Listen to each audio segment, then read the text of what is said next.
સમગ્ર ગુજરાતમાં અત્યારે ચૂંટણીનો માહોલ જામ્યો છે ત્યારે ગાંધીનગર કે જે ગુજરાતનું પાટનગર છે એ ગાંધીનગર કે જ્યાંથી સરકાર આખા ગુજરાતને ચલાવે છે ત્યાંથી થોડે જ દૂર આવેલા દહેગામમાં પશુપાલકો સરકાર સામે મોરચો માંડીને બેઠા છે। ત્યારે આ વિડીયોમાં પશુપાલકોની વ્યથા વિશે વિગતે વાત કરીશું। નમસ્કાર, નિર્ભય ન્યૂઝમાં આપની સાથે હું મયુરી। દહેગામ તાલુકાના પશુપાલકો અને અમદાવાદ જિલ્લા દૂધ ઉત્પાદક સંઘ વચ્ચે લાંબા સમયથી એક વિવાદ ચાલી રહ્યો છે, જેમાં દહેગામના પશુપાલકો એવી માંગણી કરી રહ્યા છે કે તેમને ગાંધીનગરની મધુર ડેરીમાં દૂધ ભરાવા દેવામાં આવે, નહીં કે અમદાવાદની ડેરીમાં। જો કે તેમને એવી ફરજ પાડવામાં આવી રહી છે કે અમદાવાદની ઉત્તમ ડેરીમાં જ તેમણે દૂધ ભરાવવું પડશે। પશુપાલકો જે માંગણી કરી રહ્યા છે તેની પાછળનું કારણ એ છે કે દૂધના ભાવ અમદાવાદની ઉત્તમ ડેરી કરતાં મધુર ડેરીમાં તેમને વધુ મળી રહ્યા છે। મધુર ડેરીમાં તેમને બોનસ પણ અમદાવાદની ડેરી કરતાં વધુ મળી રહ્યું છે। ત્યારે પશુપાલકોએ તેમની માંગણી અંગે અગાઉ એક ઝુંબેશ પણ ચલાવી હતી। દહેગામ બંધનું એલાન આપ્યું હતું। આક્રમક રીતે તેઓ સરકારમાં રજૂઆત કરી ચૂક્યા છે। આ વિવાદને ઉકેલવા માટે સહકાર મંત્રી જીતુભાઈ વાઘાણી અને ભાજપના અગ્રણી નેતાઓએ પણ પશુપાલકો સાથે સતત બેઠકો કરી છે।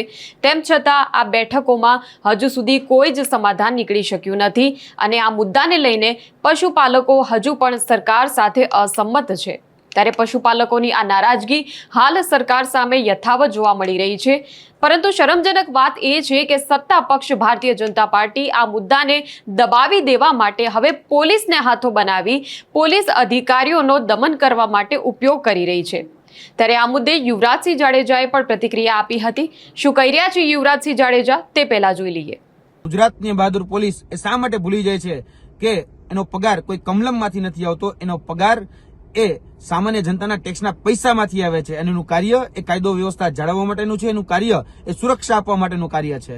પરંતુ એ ગુજરાતની બહાદુર પોલીસ અને એમાં પણ ખાસ કરીને દહેગામની જે બહાદુર પોલીસ છે એ ક્યારે પણ જે ખેડૂતો છે, પશુપાલકો છે, જેનો અત્યારે વર્તમાનનો જે પ્રશ્ન છે એને તો ક્યારેય વેદનાના વાચક નથી બની શક્યા। પરંતુ ગતરોજ જે બારૈયા ખાતે જે કહી શકે ભારતીય જનતા પાર્ટીના જે ઉમેદવારો જે મત માંગવા માટે આવ્યા હતા અને ખાસ કરીને ધારાસભ્યશ્રી પણ ઉપસ્થિત હતા, તો ત્યારે કહી શકાય કે બારૈયા ગામના જે ખેડૂતો અને પશુપાલકો જે છે જે પોતાની પીડા, પોતાની વ્યથા રજૂ કરી રહ્યા હતા, આજે એને પોલીસ દ્વારા ધમકાવવામાં આવી રહ્યા છે, પોલીસ દ્વારા એને ડરાવવામાં આવી રહ્યા છે, પોલીસ દ્વારા એને કહેવામાં આવ્યું છે કે તાત્કાલિક ધોરણે પોલીસ સ્ટેશને હાજર થઈ જાઓ, નહીંતર અમે તમને ઉપાડી લઈશું। આ પ્રકારની વાત એક દહેગામની જે બહાદુર પોલીસ જે છે એ સામાન્ય જે ખેડૂતો જે પશુપાલકો જેના દીકરાને દીકરીઓ સાથે કરી રહી છે। એ દહેગામની બહાદુર પોલીસને કહેવા માંગુ છું કે તમારામાં જો એટલી બધી બહાદુરી હોય, એટલી બધી જો ચરબી હોય, એટલી બધી જો દબંગાઈ હોય, તો દહેગામની અંદર જે બેફામ અત્યારે જે ડ્રગ્સના ધંધાઓ ચાલે છે એ ડ્રગ્સ માફિયાઓને પકડીને બતાડો ને। તમારી એટલી બધી બહાદુરી હોય, તમારે એટલી બધી ચરબી તમને ચડી હોય, તો દહેગામની અંદર અત્યારે બેફામ અને બે લગામ એ દારૂના અડ્ડાઓ ચાલી રહ્યા છે। એ ઇંગ્લિશ કયો કે દેશી કયો, બધો જ દારૂ એ હોમ ડિલિવરી થઈ શકે એમ છે, થઈ રહ્યો છે, એને રોકીને બતાડો ને। દહેગામની અંદર જે ભારતીય જનતા પાર્ટીના ઈશારે બેફામ ડમ્પર માફિયાઓ ચાલે છે એને રોકીને બતાવો ને। ભારતીય જનતા પાર્ટીના ઈશારે જે જમીન માફિયાઓ અત્યારે દહેગામની અંદર બેફામ બન્યા છે એને રોકીને બતાવો। જો તમારી બહાદુરી અને તમારી કહી શકાય કે દબંગાઈ હોય અથવા તો તમને બહુ ચરબી ચડ્યું તો તમારી ચરબી અહીંયા ઉતારીને બતાડો ને। ખરેખર જ્યાં બિચારા નિર્દોષ છે, જે માસૂમ છે, એને પ્રતાડિત કરવાનું કામ અથવા તો એને હેરાન પરેશાન કરવાનું કામ, એની સામે જોહુકમી કરવાનું કામ કે એની સામે દાદાગીરી કરવાનું કામ એ જોવા જઈએ તો નમાયલાપણું છે। અને તમે જે ભારતીય જનતા પાર્ટીનો હાથો બની અથવા તો ભારતીય જનતા પાર્ટીની જે દલાલી કરી રહ્યા છો એ મહેરબાની કરીને આ બંધ કરો અને તમારું કાર્ય જે છે એ સેવા અને સુરક્ષાનું કાર્ય છે, તમારું કાર્ય રક્ષણ આપવાનું કાર્ય છે।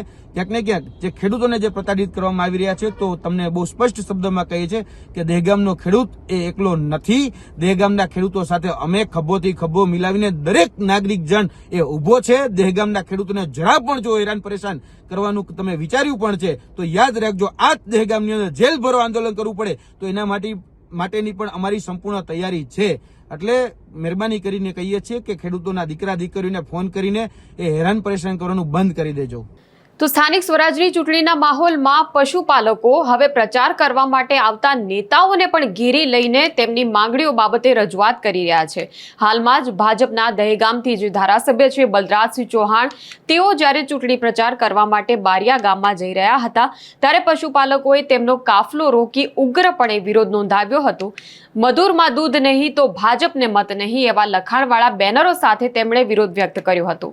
ગામ લોકોએ ધારાસભ્યને ઘેરી લીધા હતા અને સવાલો કરવા લાગ્યા હતા કે મત માંગવા માટે તો આવી ગયા છો, પરંતુ અમે જે ડેરીની માંગણીઓ કરી છે, અમારી જે દૂધ ભરાવાને લઈને રજૂઆતો છે, તેનું શું?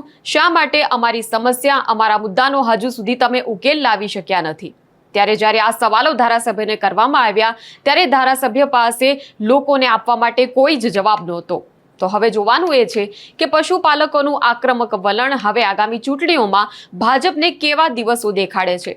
મધુર ડેરીના આ વિવાદનો અંત ક્યારે આવે છે તે હવે જોવાનું રહ્યું. ત્યારે આ વિષય પર તમારું શું કહેવું છે? ચોક્કસપણે કમેન્ટ સેક્શનમાં અમને જણાવશો અને નિર્ભય ન્યૂઝને લાઇક, શેર અને સબસ્ક્રાઇબ કરવાનું ભૂલશો નહીં. નમસ્કાર.